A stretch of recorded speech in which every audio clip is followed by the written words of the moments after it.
किराएदार बेटा। उठ जा नालायक, सुबह के 8 बजने को है। तुझे एग्जाम नहीं देना क्या? थोड़ी देर और सोने दीजिए ना पापा। तू उठता या फिर मैं तेरे ऊपर पानी फेंकूं? रोज गधों की तरह सोता रहता है, पेपर की कोई टेंशन ही नहीं है। और एक हमारा समय था जब हम पेपर में फेल होने के डर से रात भर पढ़ा करते थे, सो ही नहीं पाते थे। तो क्या आप उसका बदला मुझसे लेंगे?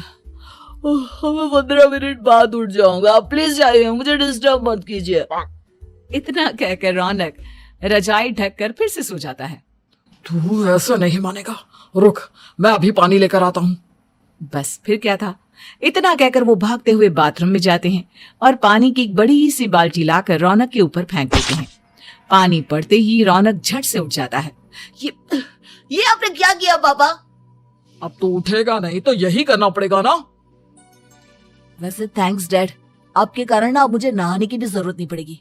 चलिए अब आप माँ से बोलकर मेरे कपड़े निकलवा दीजिए, तब तक मैं ब्रश कर लेता हूँ। वैसे कल ना आप एक काम और करना, नहलाने के साथ साथ मुझे ब्रश भी करवा देना। ये ब्रश करने में ना मुझे बहुत आलस आता है। रौनक की बातों से अरविंद का मुंह खुला का खुला रह जाता है। वो अपनी पत्नी कमला के पास जाता है और रौनक की हरकतों के बारे में बताता है, जिसे सुन उसकी पत्नी हंसने लगती है। तुम अपने बेटे को समझाने के बजाय हंस रही हो। रौनक बच्चा है, धीरे धीरे सुधर जाएगा, आप क्यों उसके पीछे पड़े रहते हो? अभी नहीं सुधरेगा तो कब सुधरेगा? 10वीं क्लास में है रौनक, वो अब कोई बच्चा नहीं रहा। अरविंद की इतना बोलते ही वहाँ रौनक भी आ जाता है। क्या डैड, मैंने आपको एक काम दिया था, वो भी नहीं हुआ आपसे। अरे क्या हुआ बेटा? माँ, मैंने डैड से बोला था कि वो आपको बोलकर मेरे स्कूल की यूनिफॉर्म निकाल दे, लेकिन मेरे पीछे पड़ने के अलावा इनसे एक काम ढंग से नहीं होता। देख रही हो कमला, देख रही हो अपने लाडले को? अरे आप चुप रहिए जी। चलो बेटा, मैं तुम्हें कपड़े निकाल कर दे देती हूँ बस। ऐसे ही साल पर साल बीतते जाते हैं, लेकिन रौनक के रवैये में कोई बदलाव नहीं आता। वो पहले से भी ज्यादा आलसी और पूरी तरह अपने माता पिता पर निर्भर हो जाता है। 2 साल बाद पता नहीं कहाँ गायब रहता है पूरे दिन, अब तक तो आ जाना चाहिए था। अरे आप इतनी फिक्र क्यों कर रहे हैं उसकी? दोस्तों के साथ खेल रहा होगा, आ जाएगा अभी। ये कोई टाइम है खेलने का? 10 बजने वाले हैं, इतनी रात में कौन खेलता है? कमला कुछ कहती उससे पहले ही रौनक वहाँ आ जाता है। मम्मी जल्दी से खाना लगा दो, बहुत भूख लग रही है। तुम्हें तब तक खाना नहीं मिलेगा जब तक तुम बता नहीं देते कि इतनी रात गए कहाँ से आ रहे हो। ओह प्लीज डैड, अब आप एसी पे प्रद्युमन बनकर मेरे सर पर बंदूक लेकर मत बैठ जाना। अपनी फालतू की बकवास बंद कर और बता कहाँ से आ रहा है। माँ अब समझाइए ना डैड को।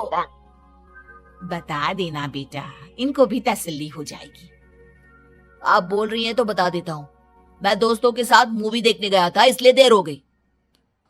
तू इन सब चीजों में मेरे पैसे उड़ाता है? कभी 1 रुपया कमाने के बारे में सोचा है तूने? जब देखो हवा की तरह पैसे उड़ाता रहता है। माँ अब आप इन्हें चुप करा दीजिए, वरना ना मुझे गुस्सा आ जाएगा। अच्छा क्या कर लेगा? बता ना, क्या कर लेगा तू? वैसे बात तो ठीक ही है, मैं कर ही क्या सकता हूँ, पैसे तो फिर भी मैं आपसे ही मांगूंगा ना। चलिए अब ये सब बात छोड़िए और मम्मी मेरे लिए खाना लगा दीजिए।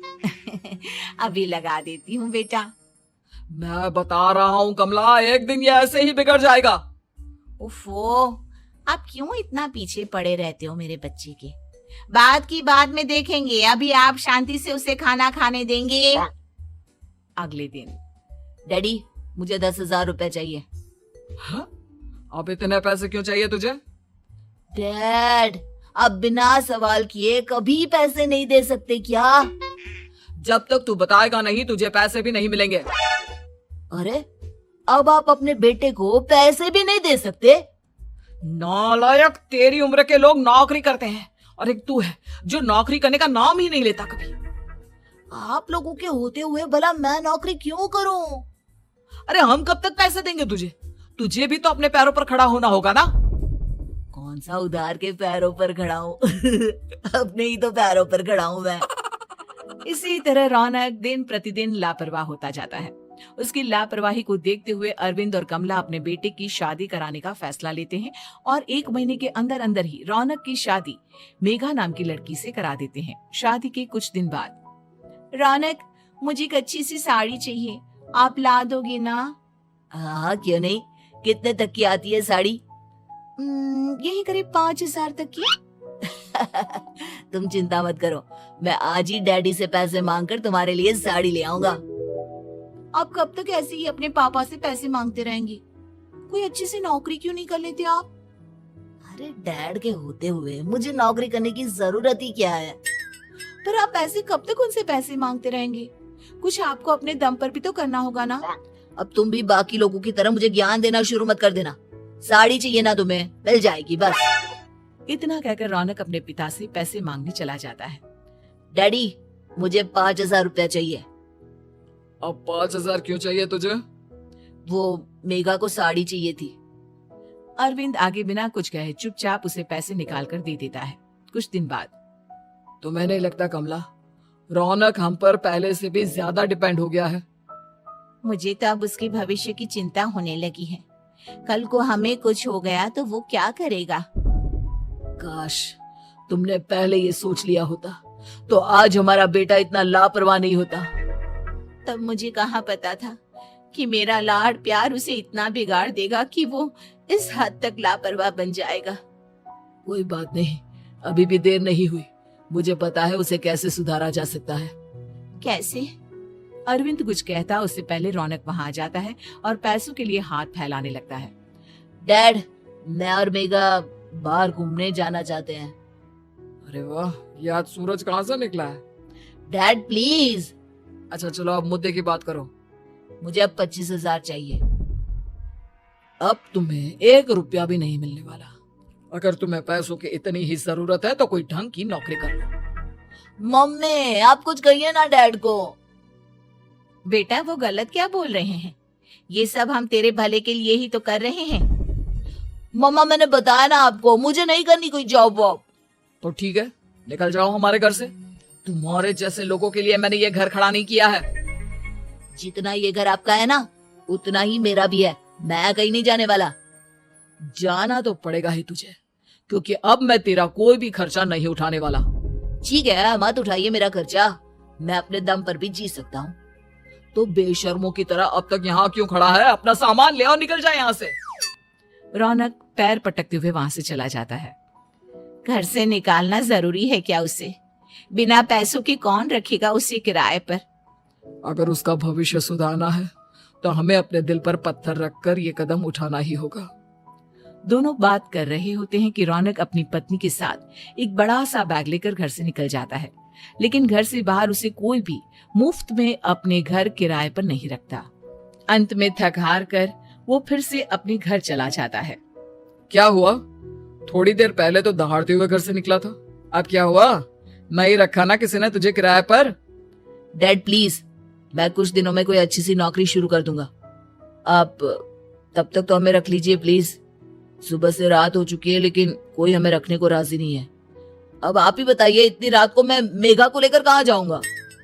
ठीक है, बहू की वजह से मैं तुझे घर पर रख रहा हूँ, लेकिन तू इस घर में एक बेटे की नहीं बल्कि एक किराएदार की हैसियत से रहेगा। 3 महीने है तेरे पास। इन 3 महीनों के अंदर अंदर मुझे तेरी पहली तनख्वाह हाथ में चाहिए, समझ गया? पक्का डैड, इन 3 महीनों के अंदर अंदर तो कोई बढ़िया सी नौकरी ढूंढ ही लूंगा मैं। ऐसे ही धीरे धीरे समय बीतने लगता है और अरविंद के दिए 3 महीनों में से 2 महीने बीत चुके होते हैं। पापा जी ने हमें 3 महीने दिए थे, जिसमें से 2 महीने तो बीत चुके हैं। अब ये आखिरी महीना बचा है। अरे तुम चिंता मत करो, आज मेरा ना 2 जगह इंटरव्यू है, दोनों में से कहीं ना कहीं तो जॉब लगी जाएगी। अच्छा, all the best. Raunak interview के लिए निकल जाता है, जिसके बाद शाम में रौनक घर आता है। कैसा गया इंटरव्यू?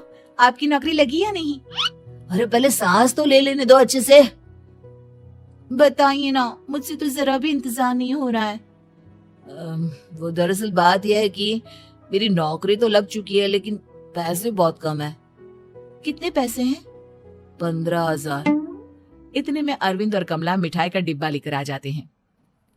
बधाई हो बेटा। हम जानते थे तेरी जॉब जरूर लगेगी। लेकिन मेरी सैलरी बहुत कम है मम्मा। कम है तो क्या हुआ, धीरे धीरे बढ़ जाएगी।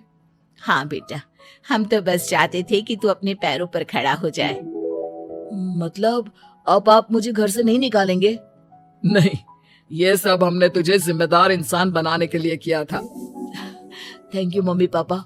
अगर आप दोनों ऐसा नहीं करते तो मुझे कभी अपनी जिम्मेदारियों का एहसास तक नहीं होता।